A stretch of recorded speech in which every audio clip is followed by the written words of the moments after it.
There are a few very important things you need to have in place before you connect your Shopify e-commerce website to Google Merchant Center. If you don't follow the steps in this video, your account will be in a risk of misrepresentation. It takes a lot of time and energy to find out exactly how to solve this issue. The reason why I make this video is quite simple. I've onboarded more than 25 Google Ads clients, so I know exactly how Google Merchant Center works. My name is Robin from Robtronic Media. And in this video, I will show you my step-by-step plan how we always prepare Merchant Center in order to get a jump start for profitable Google Ads later down the line. Make sure you watch until the end, because I get daily DMs of people with suspended Google Merchant Center accounts who simply didn't follow the steps what I'm going to explain in this video. So if your goal is running profitable Google Ads, make sure you prepare your Google Merchant Center account with the instructions I'm going to explain right here. So let's start with the preparations. Here are my 5 steps to prepare your Merchant Center account for success. Step number 1. So there we are in a brand new and fresh Google Merchant Center that I use for the explanation. To go ahead, we go to business information right here. We go to claim your online shop. Here you implement, of course, your own URL and you're ready to claim your own website. So you press the blue button. I don't have to do that right now because I'm not going to claim that website at the moment. So I press cancel. The other thing what you need to implement here is your business details. So what is really important, first of all, to implement the business name right here. So preferably that's your website name, either implemented in your URL or in your logo. So second of all, we go for the business address. So make sure you implement your street name and your street number in the address line 1. Preferably implement your city right here where your business is registered. Do the same for your state or your province, and the same for your postal code or your zip code right here. So this is all about the business registration, where you are located, and this information also needs to be visible in your website footer, in your legal pages, and in your contact information. So make sure that everything is synchronized. What you fill in is also visible on your website for the visitors. The next step here is to verify your phone number. It's just a single time. It can be your personal phone number as well. So you implement the phone number here and the country. You get a single verification SMS from Google. You implement the number right here and you press verification. As simple as that. You just need to do it a single time to get verified. Last but not least is the customer service information. You need to implement your website URL from the contact page right here. You need to implement your email address where visitors can reach out to you. If you do have a customer service phone number, you can implement it right here. If you have a live chat available, you can check the box right here. And here you can implement the preferred contact method where visitors can contact you on your website, right? So if you implemented your email right here, also select the email right here and just press save. So that's basically it for the contact information.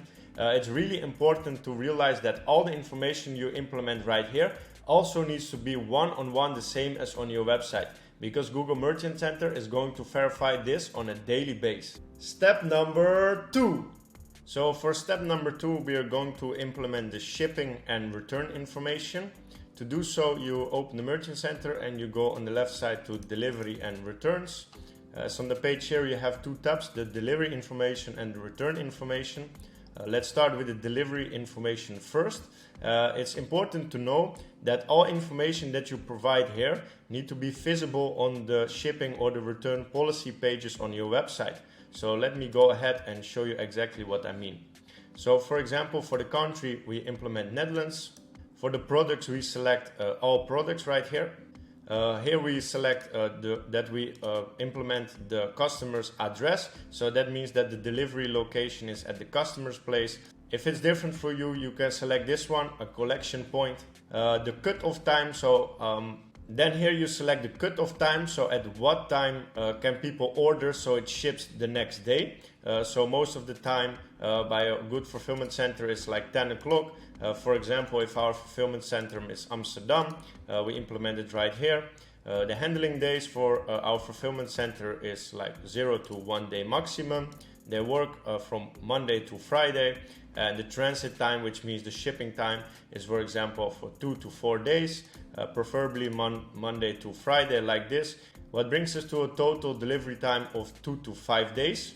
So all this information what I just implemented need to be on your shipping page. So mention everything like cutoff time, this time, the handling time, this time, and the transit time, and also mention the total delivery time on the shipping page so people know exactly what to expect. And it's also a fact that Merchant Center scans this kind of pages on your website to see if you provide the right information, what is implemented in your Merchant Center, also to the visitors on your website. So for this one, we can go to the next step. What are the delivery costs? If you have any delivery costs, you can implement it right here. So let's say free delivery over a certain amount, or free delivery, for example. Let's pick that one.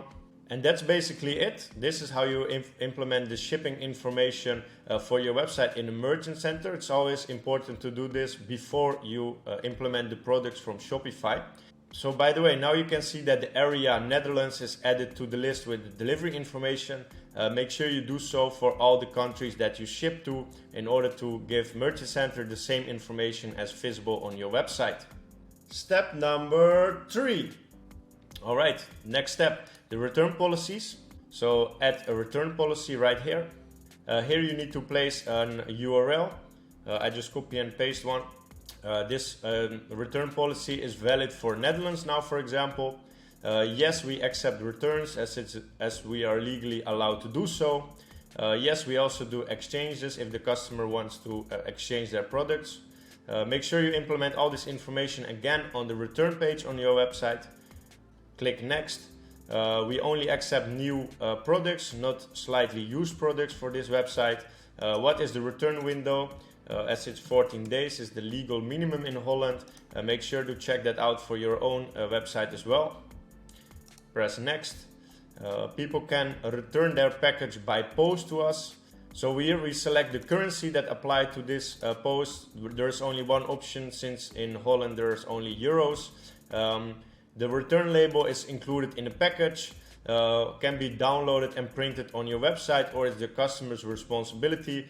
For example, if they need to reach out to you by email, preferably I always implement this one, include it in the package to make it simple. The restocking fee is that means how much you charge for restocking the items that people return. Preferably, of course, no cost. And this is a really important field, is the refund processing time. So as soon as the return is delivered at your place, how long does it take for you to process the refund and send people back the money? Preferably you want to do that by 1 business week, or let's say 7 days. So here we have a brief overview of everything what we just implemented. Make sure that everything is according the truth. Here we select I confirm that the information match with the return policy on my website. So make sure that all information is visible on the return page, and then you simply press save.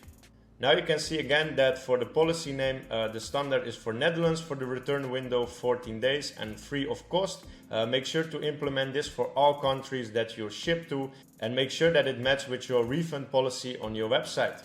Alright, let's go to the next step. Step number 4. So for this step, it's really important to realize that we need to send our products from Shopify to Merchant Center. To make it super easy and automatically, there are 2 options in the market which I really prefer to explain to you. We either have Simprocess, what I talk about a lot in my channel, which is this one. The Simprocess app you can download in the Shopify App Store, and is great if you sell only in 1 or 2 countries where they preferably speak the same languages and have the same currency. Because this app does not integrate with multi-languages or multi-currency websites. So if you have a multi-currency or multi-language website, I will leave a link in the description for another application. The name is Multifeed. You end up in a page like this. You can implement your My Shopify URL right here and install the application right there. This app is better for websites that are translated in multiple languages, because for every language you can submit individually to Google Merchant Center. Step number 5.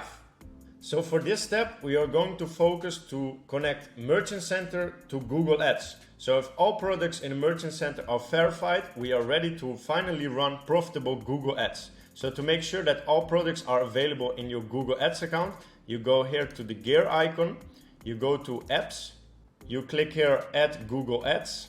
Then you have a few options, so you can create a new account. You can link to an existing account with a drop-down menu where your account should be visible if you use the same Gmail address as where you created your Merchant Center on. Then you can link your account right here. It will take 1 or 2 hours and a little bit more if you have more products. And then your account is already linked to your Google Ads. So in a few hours, your products will be available there to run profitable Google Ads for your e-commerce business. And that wraps up the video for today. It was a pleasure to guide you through the 5 steps. My name is Robin and I also have a free e-commerce knowledge center. I will implement the link in the description, and there you also find all information you need in order to succeed with your e-commerce business. If this video was valuable for you, make sure you put a thumbs up and subscribe on my channel. If you want to learn more about Google Merchant Center, make sure you watch the 2 recommendation videos right here. I see you on the winning side.